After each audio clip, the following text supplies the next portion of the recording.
Another day, another vlog, another reason to be thankful for. Hi guys! For today's ulam nga pala ay meron kaming isda.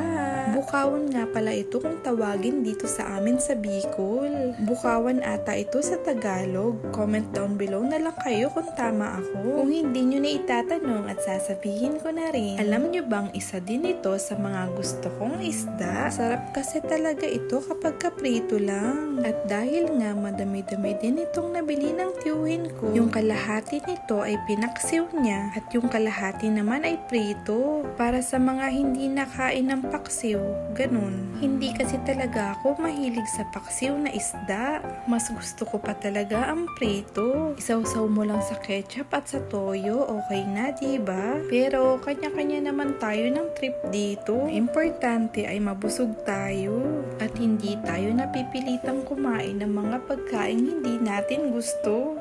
Medyo nakulangan pa nga ako sa pagkakaprito nitong isda. Gusto ko kasi sa prito ay crispy. Parang chicharon ba?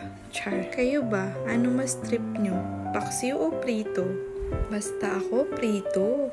O siya, tama ng chika. Hanggang dito na lang muna. Mabala sa panonood.